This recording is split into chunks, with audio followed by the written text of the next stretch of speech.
গল্পস্বল্পে আজ আপনাদের জন্য রয়েছে শীর্ষেন্দু মুখোপাধ্যায়ের লেখা ছোট গল্প সাদা ঘুড়ি। ওই যে কালো ঘুড়িটা লাট খেয়ে বেড়ে আসছে, তার মানে হচ্ছে ওটা লড়বে। কালো রঙের মাঝখানে একটা লালচে ছোপ, তাতে ঘুড়িটাকে ভয়ঙ্কর দেখাচ্ছে। আমার ছাদে রেলিং নেই, বাড়িটা এখনো শেষ হয়নি। এটার নানা জায়গায় বহু কাজ বাকি রয়ে গেছে এখনো। অফিস থেকে ধার তুলে একটু একটু করে করছি। যতই করছি ততই কেবল মনে হয় একটা বাড়ি আসলে কখনোই শেষ হয় না। যতই করা যায় ততই বাকি থেকে যায়, অনন্তকাল লেগে যায়।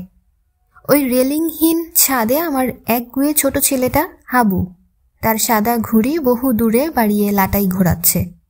লড়বে। হাবুর ঘুড়ির দিকে ছো মেরে মেরে সরে যাচ্ছে ভয়ঙ্কর কালো ফাইটার ঘুড়িটা। রেলিংহীন ছাদে দাঁড়িয়ে হাবু পিছু হাঁটছে। বেশিক্ষণ দেখার সময় নেই, ছাদের রেলিং নেই। ভগবান হাবুকে দেখবেন বোধহয়। আমি গরিব মানুষ, ছাদের রেলিং দিতে পারিনি এখনো। ভগবান গরিবকে দেখবেন। এখন আমার সময় নেই। সারা রাত শীতে কষ্ট পেয়েছে আমার দুটো গরু। মশা রক্ত খেয়েছে কত। বাছুরটার পায়ে বাত, পেছনের ঠ্যাং দুটো একটার সঙ্গে আরেকটা লেগে থাকে। আমার দুটো গরুই হারামি। সাদাটার বিয়ানোর বালাই নেই, সারা বছর খড়খোলের শ্রাদ্ধ করছে। এবছর ভাবছি আমার শ্বশুরবাড়ির দেশ অভয় গ্রামে পাঠিয়ে দেব। আমার কালোটা প্রায় বছর বিয়ানি, তার বাঁকা শিং, বাঁকা মেজাজ। মাসখানেক আগে আমাকে মাটিতে ফেলে হিঁচড়ে 10 গজ রাস্তা নিয়ে গিয়েছিল। তার ফলে আমাকে টিটেনাসের ইঞ্জেকশন নিতে হয়। কোমরে সেই থেকে একটা ব্যথা বোধহয় পাকাপাকি বাসা বেঁধেছে। বুড়ো বয়সের চোট তো। আমার কালোটা প্রায়ই খোঁটা উপড়ে পালাতে চায়। কোথায় পালাতে চায় কে জানে। সাই করে কালো ঘুড়িটা নেমে এলো। ওই হাবু সিঁড়ি ঘরের দরজায় পিঠ দিয়ে দাঁড়িয়ে খুব জোর সুতো গোটাচ্ছে। ওর ঘুড়িটা সূর্যের আলোর মধ্যে, তাই ঠিক দেখতে পেলাম না। কালোটা অনেক বেড়ে এসেছে, হাবুর ঘুড়ি পালাচ্ছে। ছাদের রেলিং নেই, ভগবান হাবুকে দেখবেন। বিনা পানি ক্লাবের পশ্চিম কোণে একটা ভাঙা টিউবওয়েল। এই কলটার সঙ্গে আমি রোজ সাদাটাকে বেঁধে রাখি। একটু মাঠ মতন আছে, কিন্তু রাতে ব্যাডমিন্টন খেলা হয় বলে ঘাস মুড়ে মাটি বেরিয়ে গেছে। 2-4খানা ঘাসের মরা ডগা দাঁতের আগায় সারাদিন খোটে গরুটা। কালোটাকে বাঁধি দত্তদের জমিতে। জমিটা ছাড়া পড়ে আছে বহুকাল। বাড়ির ভিত গাঁথা হয়েছিল বহুদিন আগে। 4টে ঘর, একটা বারান্দা, পিছন দিকে একটা কুয়া। এই হচ্ছে বাড়িটার ছক। ভিত সেইভাবেই গাঁথা আছে। তার ওপর বাড়িটা আর হয়ে ওঠেনি। কুয়োটা মজে এলো রাজ্যের কুটো কাটা শ্যাওলা আর ব্যাঙের আস্তানা। বাড়ির ভেতর জঙ্গলে ছেয়ে গেছে। বছরে একবার দত্তবাবু এসে দূরে দাঁড়িয়ে আতঙ্কিত চোখে দৃশ্যটা দেখে চলে যান। দূর এক স্টিমার ঘাটায় তার কেরানিগিরিতে। আমার কালো গরুটা এখানে চড়ে। এখানে গাছগাছালির ছায়ায় কিছু ঘাস জন্মায়। গরুটা সারাদিন খায় আর খায় আর খায়। গরুদের কখনো পেট ভরে না। এবার শীতটা পড়েছে খুব। আলু ক্ষেতের মাটি উস্কে দিয়ে বেগুন চারাগুলির কাছে এসে বসি। বেগুনের বার নেই এই বছর, পোকা লেগেছে। ফুলকপির ফুলগুলো কেন জানি ছড়িয়ে গেছে। দুধের মতো সাদা হয়ে জমাট বাঁধেনি। কলার ঝাড়ে কেঁচো লেগেছে। বাগান থেকে আকাশ স্পষ্ট দেখা যায় না, তবু গাছপাতার ফাঁকে এক ঝলক একটা সাদা ঘুড়ি দেখতে পাই। যাক বাবা, এখনো কাটেনি হাবুরটা। কালো ঘুড়িটা কি এখনো ছো মারছে কে জানে। কতকাল ধরে পৃথিবীর রস শুষছে গাছপালা। শুষতে শুষতে মাটি ছিবড়ে হয়ে গেছে। ছেলেবেলায় যেমন স্বাদ পেতাম তরকারিতে, এখন আর তেমন স্বাদ পাই না। আমার নাকের দোষ কিনা কে জানে। আজকাল শাক পাতায় কেমিক্যাল সারের গন্ধ পাই। পায় আমার গিন্নিও, কেবল ছেলেপুলেরা কিছু টের পায় না। সামনে ছায়া পড়তেই চোখ তুলে দেখি দুজন মানুষ বেড়ার ওধারে দাঁড়িয়ে। কাকে চাইছেন? শ্যামাপদ ঘোষালের বাড়ি কি এটা? আগে আমি। তারা বিনীতভাবে নমস্কার করে। তাদের মধ্যে লম্বাজন বলে, আমরা কলকাতা থেকে আসছি, এ বাড়িতে একটা ঘর খালি আছে শুনলাম। আছে, দেখবেন? দেখি একটু। চাবি আনতে যেতে যেতে একবার মুখ তুলি। হাবু একেবারে রেলিংহীন ছাদের ধারে দাঁড়িয়ে পিছু ফিরে। যদি বেখেয়ালে এক পা পিছু হটে, হাবু সরে যা, সরে যা, মরে যাবি, পড়ে যাবি। কিন্তু আমি কিছুই বলি না, বললেও হাবু কখনো শোনে না। থাক, যা করবার করুক, ভগবান ওকে দেখবেন। ঘরটা তো ছোটই দেখছি, দক্ষিণটা একেবারে বন্ধ, ভিতরের বারান্দা তো কমন না? হ্যাঁ, বাথরুমও তাই। ইস, রান্নাঘর উঠোনের ও পাশে, জল বলতে পাতকু না? উঠোনে তো রোদ আসে না, মনে হয় জামা কাপড় শুকোবে কোথায়? আর পায়খানা? দুটো, একটা আপনাদের জন্য ছেড়ে দেব। ভাড়া বলেছেন 50 টাকা। কলকাতা থেকে 10 কিলোমিটার দূর, রেল স্টেশন থেকে 7-8 মিনিটের হাঁটা পথ, তবু 50 টাকা? ওর মধ্যে কি ইলেকট্রিক চার্জ ধরা আছে? না, ইলেকট্রিক আলাদা, মাসে 10 টাকা ফিক্সড। 10 টাকা? মাত্র 4টে পয়েন্টের জন্য 10 টাকা? গরমকালে পাখা চলবে তো? আমাদের পাখা টাখা নেই।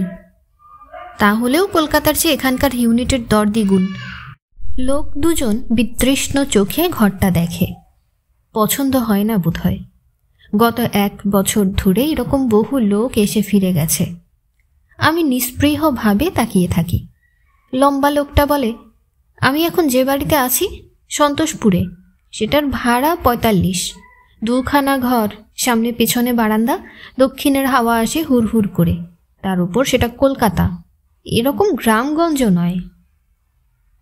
ছেড়ে দিচ্ছেন কেন? আমার সামনের বারান্দায় বসে পাড়ার ছোকরারা বোমা বাঁধে মশাই। অপেক্ষাকৃত বেটে লোকটি লম্বা লোকটির শালা। খুব বিনীতভাবে তার হাসি মুখ। সসংকোচে বলে, এ ঘরটায় কে থাকে? চৌকিতে বিছানা দেখছি, 18 শিশি পোস্টারের কাগজ, তুলি রাজনীতির বই, এসব কী ব্যাপার? আমার মেজ ছেলে পটল। পলিটিক্স করে? না, পলিটিক্সের বোঝে কি? ACE পাশ করে বেকার বসে আছে, ওইসব করে সময় কাটায়, ওটা একটা শখ। লম্বা লোকটাকে চিন্তিত দেখায়। এসব এলাকা কেমন? ঝঞ্ঝট টঞ্ঝট আছে কিছু? আগে না, খুব নিরিবিলি। কিন্তু খবরের কাগজে যেন দেখেছি এই এলাকাতেও। ও, সে ওই অভয়নগর, বেলাবাগান, রিফিউজি এলাকায়। এদিকটাই কিছু নেই। লোক দুজনকে তবুও চিন্তিত দেখায়। আমি তাদের কিছু দূরে এগিয়ে দিই। বুঝতে পারি তারা আর আসবে না। গত 1 বছর ঘরটা ভাড়া হচ্ছে না। আগের ভাড়াটেরা 30 টাকা দিত, ইলেকট্রিক চার্জ দিত 3 টাকা। তারা ছাড়ার পর আমি ভাড়া বাড়িয়েছি। টাকাটা জমিয়ে বাড়িটাতেই লাগাবো। ভাড়া হচ্ছে না বটে, কিন্তু হবে। কলকাতার গণ্ডগোলটা যদি জোর লেগে যায়, লম্বা লোকটার সামনের বারান্দায় যদি ছোকরাদের বাঁধা বোমা একটাও একদিন ফাটে। হাবু এখন ছাদের মাঝখানে আবার সুতো ছেড়েছে। কালো ঘুড়িটা কোথায়? কেটে গেছে নাকি? না, সুতো গুটিয়ে একটু সরেছে পূব দিকে, কিন্তু লড়বে, এগোচ্ছে। হাবু ছাদের মাঝখানে দাঁতের ঠোঁট টিপে হাসছে। বাছুরটা রোদে গা এলিয়ে শুয়ে, পায়ে বাত, লেজের দিকটায় পাতলা গোবরে মাখামাখি। মাথার কাছে একটা কাক বসে মন দিয়ে ওর মুখ দেখছে। কুয়োর পাড়ে হাত পা ধুচ্ছি। রান্নাঘর থেকে হাবুর মা চেঁচিয়ে বলে, ওরা কি বলে গেল? নেবে না বোধহয়, ভাড়া বেশি। নানিক, তুমি কমিও না, কলকাতা থেকে লোক চলে আসছে এখন। ধরদের বাড়ির কুষ্ঠরোগীর বাড়ি ভাড়া হচ্ছিল না, গত শুক্রবার সেটাও 80 টাকায় ভাড়া হয়েছে। তুমি চেপে বসে থাকো। রোদে দেওয়া তোষক বালিশের ওপর তপুর বেড়ালটা ডন মারছে। বেড়ালটাকে তাড়িয়ে রোদে একটু বসি, একটা সিগারেট টানি। আকাশে সাদা কালো ঘুড়ি, দুটো ঘুড়ি সমান সমান বেড়েছে। এইবার লাগবে। ছাদে হাবুর পা দাপানোর শব্দ হচ্ছে। ঘুড়ির লড়াইটা কি দেখে যাব? থাকবে, এখন আর সে বয়স নেই। সপ্তাহে এই একটাই তো মাত্র ছুটির দিন, সময় নষ্ট করা ঠিক না। উঠোনটায় গতবারে বর্ষা থেকে জল জমছে, আগে জমতো না। পশ্চিমে একটা মজা পুকুর ছিল, সেখানে নাবালে গড়িয়ে নেমে যেত। গত বছর থেকে এক বড় লোক পুকুরটা কিনে উঁচু করে মাটি ফেলেছে, উঁচু ভিতের বাড়ি গাচ্ছে। জলটা এখন উল্টো বাগে গড়িয়ে আসে, গরিবের উঠোন ভেসে যায়। কি করব ভেবে পাই না। চিন্তিতভাবে ঘরে আসি। পরশুদিন সন্ধেবেলা কারেন্ট ছিল না। অসাবধানে মোমবাতি জ্বেলেছিল তপু। দেওয়ালে কালো দাগ। সাবান জলে সেই দাগ তুলি। ক্যালেন্ডারের পেরেক পুঁততে গিয়ে দেওয়ালের চালটা উঠিয়েছে পটল। ভ্রু কুচকে দৃশ্যটি একটু দেখি। দোতলা উঠবে সেই আশায় সিঁড়িঘরটা পোক্ত করে করা হয়নি। বর্ষায় জল সেইখান দিয়ে চুইয়ে এসে নষ্ট করছে ইলেকট্রিকের তার। দাঁড়িয়ে সমস্যাটা একটু ভাবি। ছাদের ওপর জমানো আছে লোহার শিক, তাতে জং পড়েছে। বাইরে এক গাড়ি বালি ক্রমে মাটি হয়ে যাচ্ছে। পাথর কুচিগুলো ছুঁড়ে ছুঁড়ে নষ্ট করছে পাড়ার ছেলেরা। সারা বাড়ি ঘুরে আমি এইসব দেখি। বাড়িটা শেষ হতে অনন্তকাল লেগে যাবে মনে হয়। কুয়োতলায় মাথায় সাবান দিতে বসেছে তপু, আমার কালো মেয়েটা। গত জ্যৈষ্ঠে 24 পার হয়ে গেল। তপুর বিয়ে হলে আমার 3টে মেয়েই পার হতো, কিন্তু কালো বলে তপুই কেমন আটকে গেছে। গতকাল জিটি রোডে 3টে মরা পড়েছিল। পটল 4 দিন বাড়ি নেই। আমার বেতো বাছুরটা কি বাঁচবে? ফুলকপিগুলো আট বাঁধল না, বেগুনে পোকা। ওই লম্বা লোকটা আর আসবে বলে মনে হচ্ছে না। 1 বছর একটা ফালতু ঘর পড়ে আছে। কোমরের ব্যথাটা আট হয়ে বসেছে। আমার 2টো গরুই হারামি। ভগবান কি সত্যি হাবুকে দেখবেন? দেখবেন হয়তো, কিন্তু ওই কালো ঘুড়িটা নিশ্চয়ই হাবুর সাদা ঘুড়িটাকে ভোকাট্টা করে দেবে। যদি দোতলাটা তুলতে পারতাম তবে পুরো 1 তলা ভাড়া দিতাম। 1.5 থেকে 200 টাকা নিশ্চিন্তে আয়। দক্ষিণ দিকে দোতলায় আমার একটা নিজস্ব ছোট্ট বারান্দা করতাম। রেলিং ঘেঁষে বসাতাম মোরগ ফুলের টব, ঝোলাতাম অর্কিড। ছেলেবেলায় সাহেব বাড়িতে ওরকম বারান্দা দেখে আমার বড় শখ রয়ে গেছে। চাকরির আর মাত্র 8 মাস বাকি, তারপর অখণ্ড অবসর। দক্ষিণের বারান্দায় বসতাম ইজি চেয়ারে, হাতে খবরের কাগজ, মাঝে মাঝে 1 পেয়ালা চা। পায়ের কাছে পড়ে থাকা রোদ, এইসব খুব একটা বেশি কিছু নয়, যে কেউ এইসব চাইতেই পারে। একটা বাচ্চা ছেলে দৌড়ে এসে চেঁচিয়ে খবর দেয়, মেসোমশাই, আপনাদের কেলে গরুটা খোঁটা উপড়েছে, দেখুন গে। সত্যি তাই। হারামি গরুটা ছাড়া জমি পার হয়ে রেল রাস্তার ঢাল বেয়ে উঠছে। চিৎকার করে ডাকি। গলা শুনে একবার পেছন ফিরে দেখে, তারপর জোর কদমে ভারী শরীর টেনে উঠে পড়ে রেল রাস্তায়। পাথরে কাঠের খোঁটার খটখট শব্দটা হয়। আপ ডাউন 2টো লাইন পাশাপাশি। আপ লাইনটা পার হওয়ার চেষ্টা করছে আমার কালো গরু। এখানে এই রেল লাইনে একটা গভীর বাঁক। গাড়ি এলেই দূর থেকে ড্রাইভার গরুটাকে দেখতেও পাবে না। হারামির বাচ্চা। আমি ছুটতে থাকি, গরুটা টের পায়। লাইনটা আর পার হওয়ার চেষ্টা না করে লাইন ধরে ছোটে। আমার কোমর ভেঙে আসে। মেরুদণ্ড দিয়ে একটা ছুরির ফলা লকলক করে চমকে ওঠে। ঢাল বেয়ে উঠতে আমার দম বেরিয়ে যায়। পাথর খোয়া রেলের স্লিপারে হোঁচট খাই। গরুটা বা হা বলে ডাক দিয়ে ছুটতে থাকে। রেল লাইনের গভীর বাঁক এখানে। আমার অবধ দুধেল গাইটা বুঝতেও পারে না। চঞ্চনে রোদ, খালি পায়ে কোমরের সেই ব্যথা নিয়ে আমি প্রাণপণে খানিকটা তাড়া করি। তারপর দাঁড়াই। হঠাৎ মনে হলো ভগবান ওকে দেখবেন।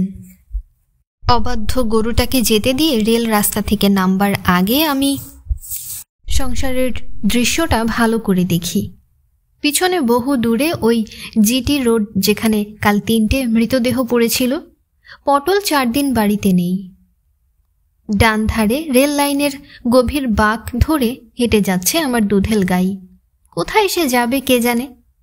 সামনে কলা ঝোপের আড়ালে দেখা যাচ্ছে আমার পলেস্তরাহীন অসম্পূর্ণ বাড়িটা।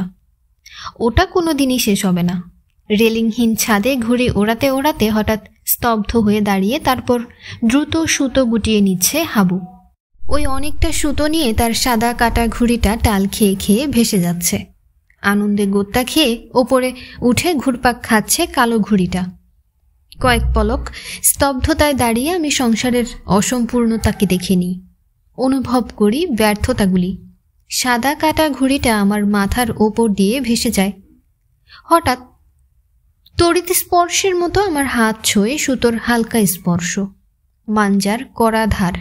আমি সংসারের দৃশ্য থেকে মুখ ফেরাতেই নীল আকাশে সাদা হাসিটির মতো দোল খাওয়া ঘুড়িটাকে দেখি।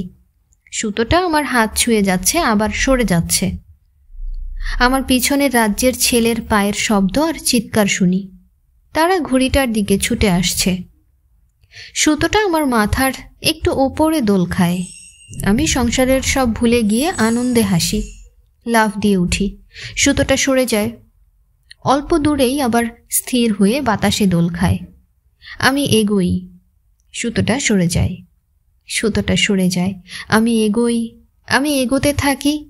ক্রমে সংসারের কোলাহল দূরে যায়, নিস্তব্ধ হয়ে যায় পৃথিবী। ঘুড়িটা টলতে টলতে এগোয়। সুতোটা আমার হাতের নাগালে নাগালে থাকে, ধরা দেয় না। ক্রমে আমরা আশ্চর্য এক অচেনা পৃথিবীতে চলে যেতে থাকি। শেষ হলো শীর্ষেন্দু মুখোপাধ্যায়ের লেখা ছোট গল্প সাদা ঘুড়ি। গল্প স্বল্প ভালো লাগলে সাবস্ক্রাইব করে আমাদের সাথেই থাকুন। ধন্যবাদ। আল্লাহ হাফেজ।